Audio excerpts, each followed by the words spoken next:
Even for Good, le podcast qui réconcilie paillettes et planètes. Je suis Émilie de The Good et j'ai l'honneur d'animer ce nouveau rendez-vous coproduit avec Unimev et l'Opco Atlas.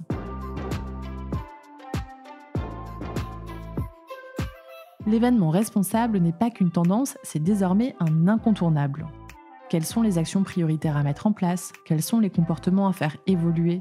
Nous avons demandé aux professionnels du secteur de nous partager leurs visions et leurs conseils.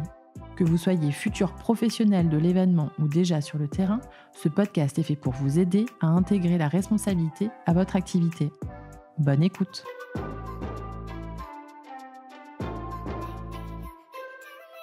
Bonjour, Rose Lucotte. Bonjour. Bienvenue dans notre podcast Even for Good. Vous êtes cofondatrice et CEO de Change Now, l'événement mondial qu'on ne présente plus, mais qu'on va quand même présenter. Donc, je disais l'événement mondial des solutions pour la planète.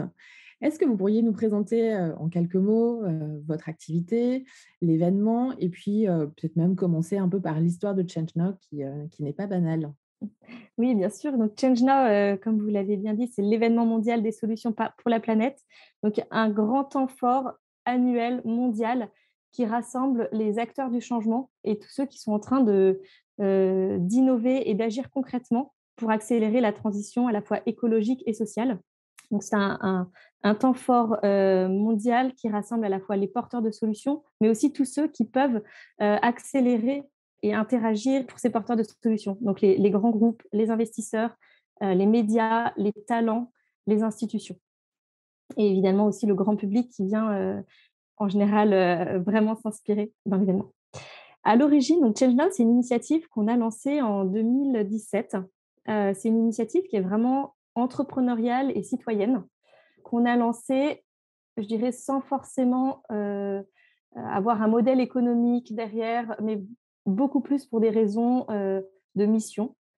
Notre enjeu, c'est de voir comment nous, à notre niveau, donc on est 3 fondateurs, comment à notre niveau, on peut apporter notre pierre à l'édifice pour cette construction d'un monde durable.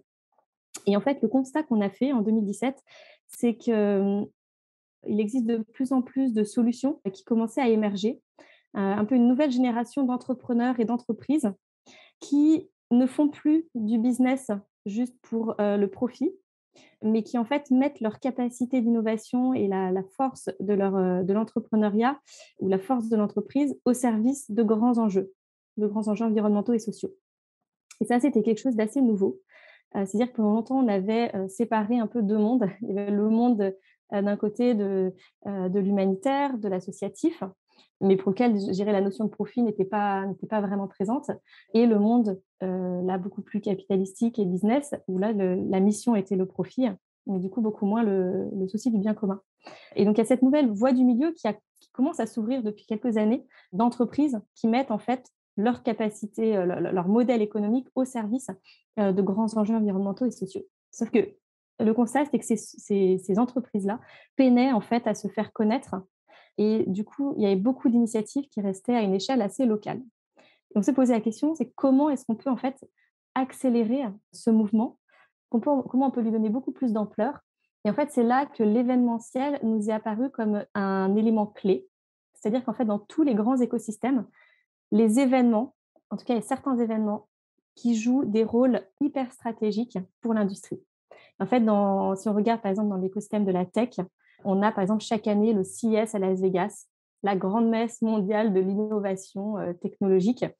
Et là, il y a, je dirais, quand on y va en tant qu'entrepreneur, on fait des rencontres à très forte valeur ajoutée. On revient avec un carnet d'adresses pour les 6 prochains mois, des rencontres avec ses futurs investisseurs, etc.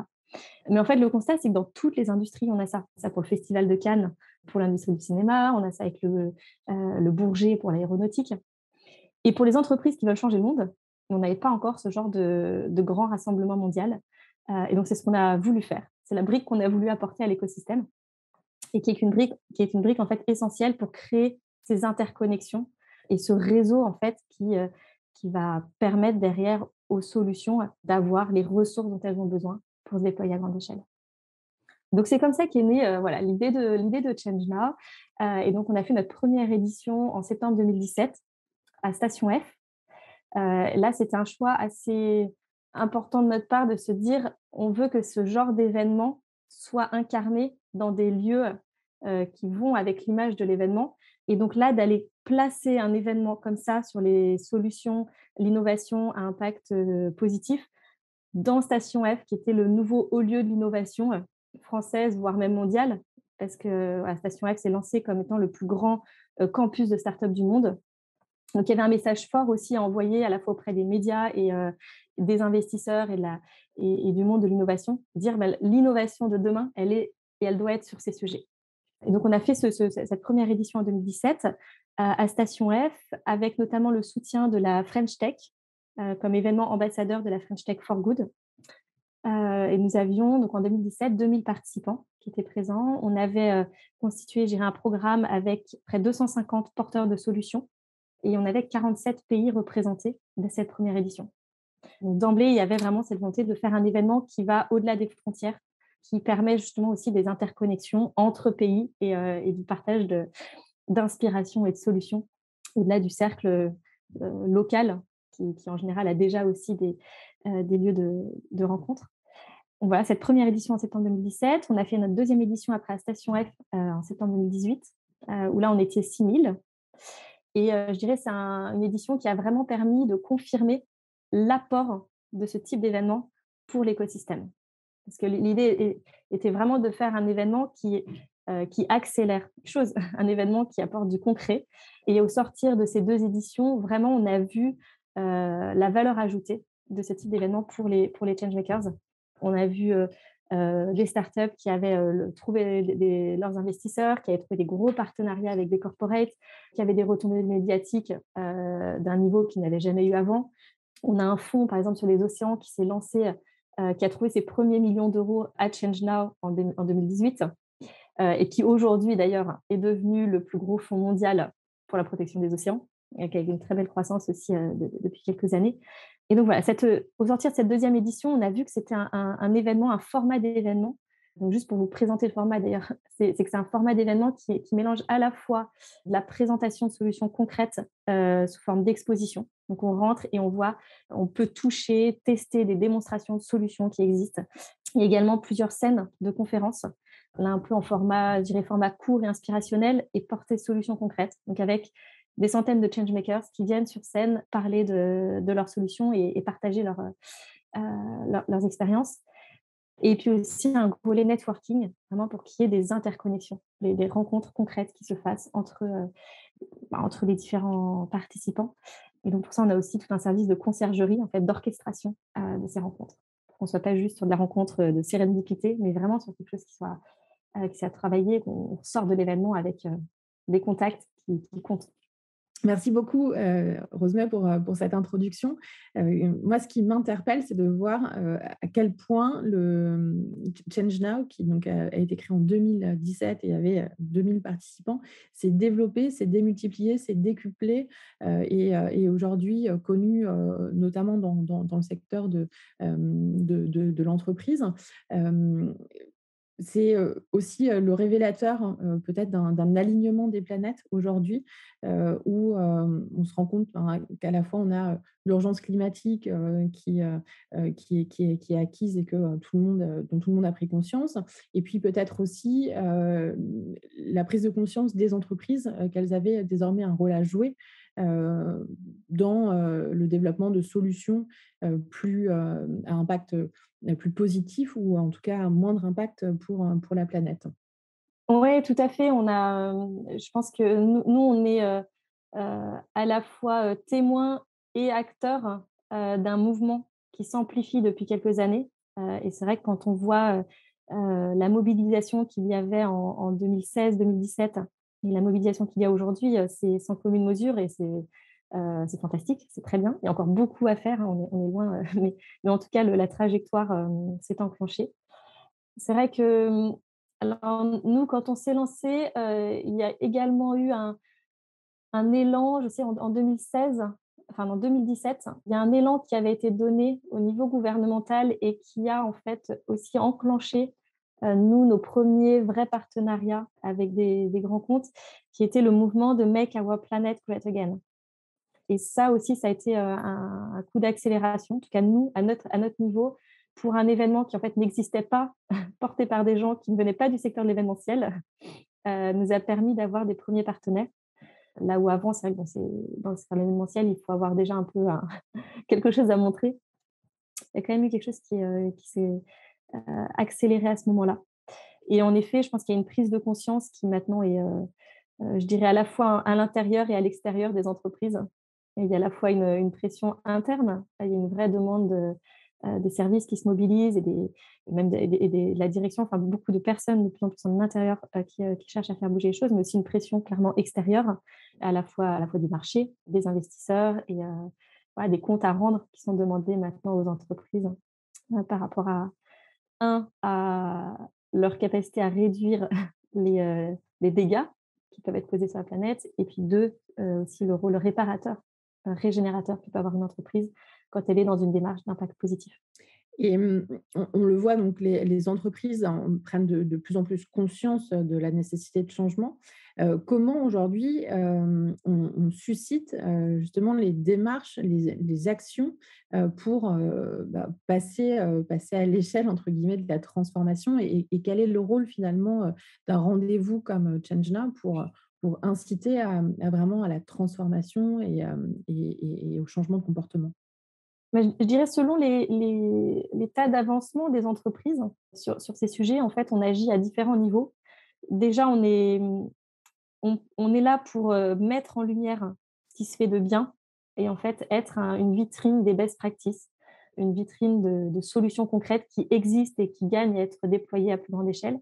C'est aussi un moyen de mettre en avant des actions qui existent déjà, pour les entreprises.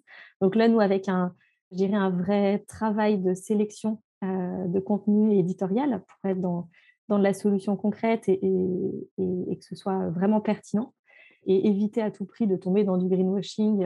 Voilà, on n'est pas dans un événement de communication corporate. D'ailleurs, les entreprises qui viennent, donc quand on était au Grand Palais en 2020, on avait 10 000 mètres carrés d'exposition et quasiment pas une marque de visible. Et pourtant, il y avait des grands comptes. Mais en fait, ils étaient venus présenter leurs solutions et non pas faire de l'affichage de marque. Donc, on est un événement qui permet de mettre en avant déjà des actions concrètes et de, je dirais en quelque sorte, ouais, permettre aux groupes qui, qui agissent de le faire savoir, mais de manière par du contenu. L'événement permet aussi de faire de la rencontre entre solutions ou de créer des liens en fait entre ceux qui, comme je disais tout à l'heure, ceux qui portent des solutions et ceux qui peuvent les accélérer. Il y a ce rôle aussi d'accélérateur vraiment. Et puis après, on est aussi sur un événement qui apporte aussi un service pour ceux qui n'ont pas encore forcément cette culture du changement ou qui cherchent, qui ne savent pas en fait par quel bout prendre les choses. Et souvent, c'est ça un des vrais freins au changement, c'est de ne pas savoir en fait comment agir, quelles solutions existent. Oui, on veut réduire nos déchets plastiques, oui, on veut changer notre packaging ou faire de l'inclusion. Enfin voilà, bon, il y a les bonnes intentions, mais en fait, enfin, ce qui empêche parfois d'avoir des actions concrètes, c'est juste de ne pas savoir même comment le faire. Et donc là, on est un lieu en fait justement de rencontre, d'actions concrètes et d'inspiration sur l'impact positif pour insuffler cette culture du changement aussi dans les entreprises. Alors, moi, il y a une dimension aussi qui m'intéresse, notamment dans l'événementiel aujourd'hui, parce que, l'événementiel a parfois été un peu, montré du doigt, comme pas très bon élève, on va dire, de la transformation écologique. Comment, vous-même, vous appliquez finalement, ce que vous permettez aux autres d'apprendre, dans l'organisation d'événements? Comment, vous faites de Change Now un événement qui soit aussi lui aussi respectueux de l'environnement, de la planète, des hommes. Oui, mais ça c'est, je dirais, on a peut-être eu, nous, la chance de se créer, sur cet ADN d'impact positif et en fait, depuis le début, notre événement, dans chaque décision, intègre cette dimension-là. On l'a créé, cet événement, sans se baser sur des codes existants. En fait, on l'a fait vraiment comme on voulait le faire et donc il y a déjà plein de codes classiques de l'événementiel dont on a pu s'affranchir et qui ont une forte empreinte carbone. Voilà, si on pense par exemple à l'empreinte carbone des moquettes, de pas mal de décoration, de déco, scénographie sur mesure. On n'est pas rentré dans ces axes-là de design d'événements. Et c'est vrai que c'est une dimension qu'on intègre en fait dans toute la conception de l'événement. À la base, en fait, cet événement est beaucoup travaillé avec des porteurs de solutions elles-mêmes. Voilà, que ce soit nos prestataires, nos fournisseurs, nos partenaires. Si on peut en fait faire une mise en abîme des solutions, c'est ce qu'on cherche à faire en priorité. Et qu'en fait, cet événement soit pas juste le contenu qui incarne le changement, mais que l'événement en tant que tel soit une expérience de changement. Pour donner un exemple, enfin même plein d'exemples, mais voilà, on a un food court, mais dans ce food court, ça va être un lieu de sensibilisation à l'alimentation responsable, avec des acteurs engagés, soit dans l'inclusion, soit dans des nouvelles pratiques de restauration et d'alimentation. Et voilà, ça, après, on est sur des événements en termes de gestion des déchets. Alors, on vise le zéro déchet, évidemment. Un événement ne peut pas être zéro déchet, mais on met tout en œuvre en fait, pour limiter au maximum. Donc, on a une charte d'engagement même de tous les partenaires qui est assez stricte. C'est un événement où vous ne verrez pas de flyers, de goodies, même de kakémono en plastique. Enfin, en fait, on a une charte qui est bien définie là-dessus. Et puis, en fait, ce sont des sujets aussi voilà, qu'on anticipe beaucoup, nous, dans nos choix de prestataires avec lesquels on travaille. Et voilà, et après, évidemment, après chaque événement, on fait une mesure d'empreinte carbone. Il y a une action aussi de contribution carbone, parce que même si on réduit au maximum, il reste un peu. On ne peut pas. L'événementiel a forcément, et même toute activité de toute façon a son empreinte carbone. Donc, on travaille après avec des partenaires pour contribuer, nous, sur cette empreinte environnementale. Mais voilà, je dirais tout est mis en œuvre. Enfin, en tout cas, on fait heu et on apprend d'année en année, mais vraiment, c'est au cœur de nos préoccupations de faire un événement qui incarne lui-même ce changement. Parfait. Effectivement, c'est la preuve par l'exemple aussi et et cette idée, de comment dire? De faire contribuer ces parties prenantes et de sourcer, d'anticiper, et effectivement, enfin, très trop souvent dans l'événementiel, on doit, faire l'effort de conviction auprès des parties prenantes de l'importance finalement de mieux, gérer leurs pratiques et d'avoir un meilleur impact dans leurs pratiques. Mais au final, vous bah, puisque vos exposants, puisque vos partenaires sont déjà, convaincus, du coup, ça permet d'avoir une harmonie à quelque part dans l'événement. Donc, super. Ouais, on joue, je pense, aussi un rôle vis-à-vis de nos parties prenantes qui sont pas forcément habituées enfin, qui même ne sont pas habituées à ce type d'événement. En fait, ils sont souvent un peu déstabilisés au début, mais après ça les tire aussi, hein. Et en fait, on a des retours d'expérience hyper positifs de gros partenaires qui nous disent: «Mais voilà, jamais sur un événement on a eu cette approche-là» et en fait, c'était hyper intéressant parce que la qualité des échanges qu'on a eus, les gens ne savaient pas qu'ils venaient, sur le stand d'un grand groupe, ils venaient parler de cette solution et on rentrait en fait directement par du contenu. Il y avait, enfin voilà et même après sur le design aussi, le budget dépensé, en décoration et cetera. Je pense que ça challenge aussi les parties prenantes et les retours sont super positifs. C'est effectivement le sentiment qu'on a de l'extérieur. Pour 2022, vous, c'est quoi les grands enjeux? Alors, 2022, on revient, en physique. Donc en fait, en 2020, on était au Grand Palais, on a eu 28 000 participants. C'était une édition, fantastique et je dirais un des derniers grands événements, je pense, avant l'épisode covid et confinement. 2021, après, on a été sur une édition 100 digitale. Alors avec on était au Palais des Congrès pour toute la partie on avait investi le 3e étage du Palais des Congrès pour, recréer des studios d'enregistrement. Donc on avait des plateaux physiques et quand même un événement qu'on pouvait projeter, mais le public était en ligne.